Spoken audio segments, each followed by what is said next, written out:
ভগবানের পীঠ পূজায় একটু আগে যেটা বলছিলাম, গণেশের পূজা, দুর্গার পূজা যারা রেখেছেন করছেন, তেই বিশ্বক সেনাদিকং ভগবত নিত্য বৈকুণ্ঠ সেবকাদে। তবে এরা স্বর্গের দেবতা না।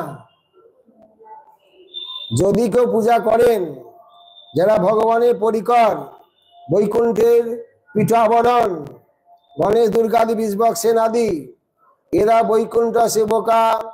ততশ্চ তে গণেশ দুর্গাদ্যা যে পরে মায়া সত্তাত্মকা গণেশ দুর্গাস্তে তু ন ভবন্তি।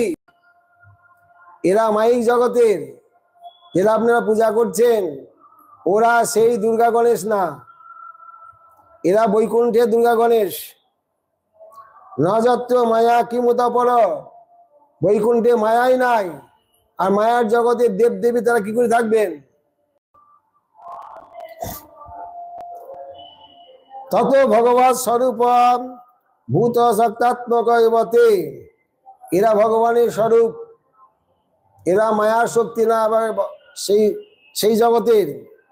যত এ বচ শ্রীকৃষ্ণ স্বরূপ ভূতে শ্রীমদ অষ্টাদশাক্ষর আদি মন্ত্র গণেপি দুর্গা নাম্ন ভগবত ভক্তাত্মক স্বরূপ ভূত শক্তি বৃত্তি বিশেষ অধিষ্ঠাত্রী।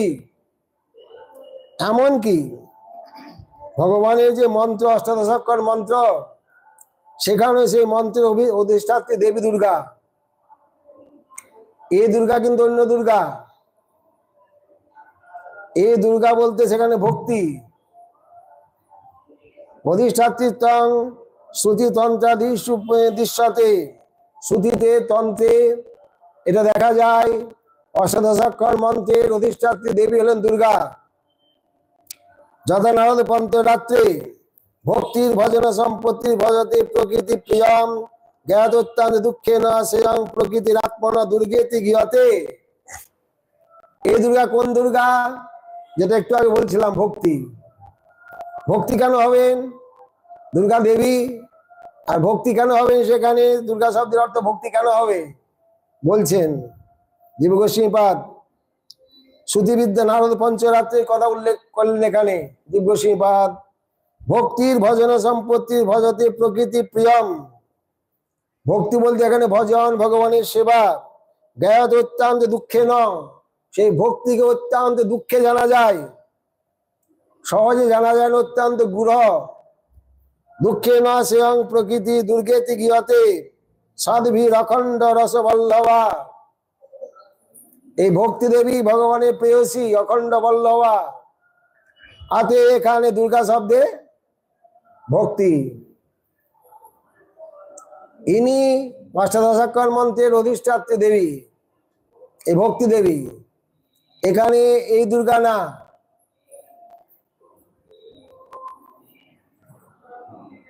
ভগবত বেদনোত্তম গৌতম কল্পে বলছেন যা কৃষ্ণ শৈব দুর্গা স্যাত, যা দুর্গা কৃষ্ণ এব সৈতি। আমি তখন ওই রানীর চড়ায় সিদ্ধ গৌরকিশোর দাস বাবাজি মহারাজ ওখানে সংস্কার করছিলাম। রাধারানী মন্দিরে পাঠ হচ্ছিল। ওখানে উজ্জ্বলা কুণ্ডু, উনি ওই আমাদের মানাম মঠের শিষ্য আর কি, ডক্টরেট পাস। হ্যাঁ, ও এখন প্রাপ্তি হয়ে গেছে। সেদিন পাঠ করছিলেন আর কি, সাক্ষাৎ তো করছিলেন। তখন এই শ্লোকটা বলছিলেন, মানে একদম ঘুরিয়ে দিলেন, একদম ঢাক বাজিয়ে দিলেন। এই তো শাস্ত্রে বলেছেন যা কৃষ্ণ শৈব দুর্গা সে দুর্গা স কৃষ্ণ এব। দুর্গার কৃষ্ণ তো অভিন্ন, যিনি দুর্গা তিনি কৃষ্ণ, যিনি কৃষ্ণ তিনি দুর্গা। আর ব্যাখ্যা করলেন না, বাস হরিবল হয়ে গেল। এই দুর্গা কোন দুর্গা সেটা ব্যাখ্যা করলেন না। কিন্তু এখানে এই দুর্গা হলেন ভক্তি। ওই যে বললেন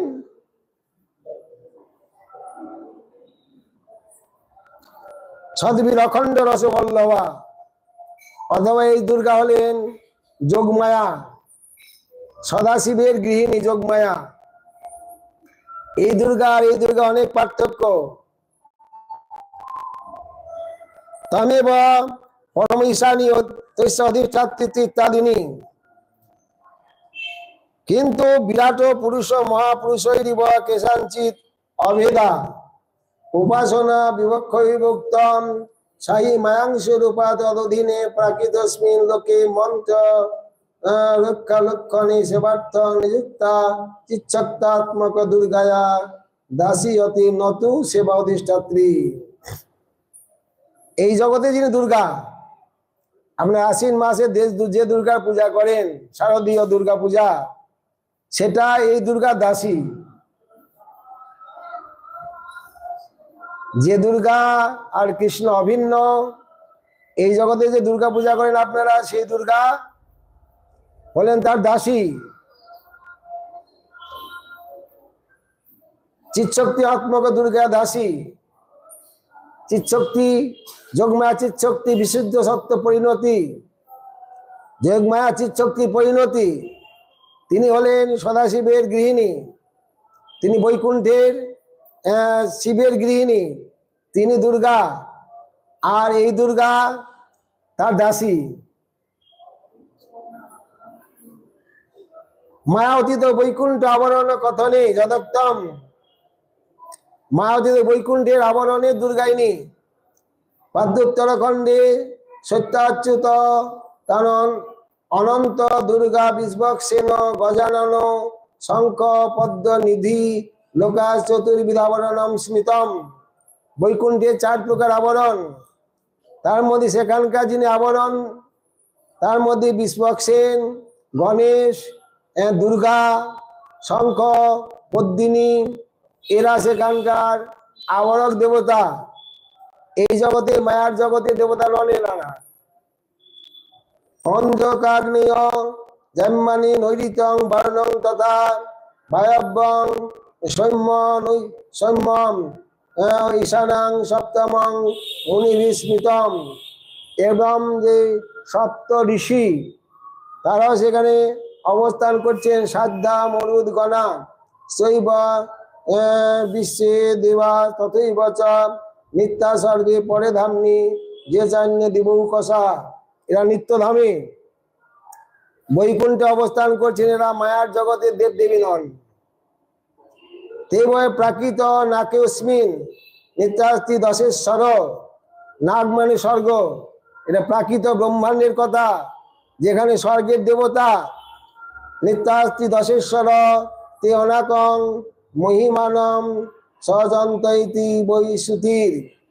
ওটা হলো ভগবত ধামে বৈকুণ্ঠের দেবতা, এরা স্বর্গের দেবতা। এই জন্য আকাশ পাতাল তফাৎ, তাদেরকে এদের সঙ্গে এক করে দেবেন না। যথাক্রম তৈলক্য সম্মনতন্ত্রে বলছেন, অষ্টাদশাক্ষর সরসঙ্গাদি দেবতা ভেদ কথন আরম্ভে সর্বত্র দেব দেব অসৌ গোপবেশ ধর হরি কেবলম রূপ ভেদেন নাম ভেদ কীর্তিত ইতি। অর্থাৎ সেই দুর্গার কৃষ্ণ যে এক বললেন, নাম ভেদ কিন্তু এক। গোপবেশ ধর হরি অর্থাৎ শ্রীকৃষ্ণ আর সেই দুর্গা নাম ভেদ হলো স্বরূপে একই তত্ত্ব, ভিন্ন নয়। এই দুর্গা না, কিন্তু ভগবত নিত্য বৈকুণ্ঠ সেবগতা বিশ্বক সেনাধিপত সৎকার্যায়বতে যে আত্মবুদ্ধি কুণপে। অতএব এরা বৈকুণ্ঠের আবরক দেবতা, এরা ভগবানের সমান, ভগবানের সেই অভিন্ন তত্ত্ব। যেখানকার সিদ্ধান্ত সেখানে রাখবেন, যে প্রকরণের সিদ্ধান্ত সেই প্রকরণে রাখবেন, সেই সিদ্ধান্তটি অন্য প্রকরণে লাগাবেন না।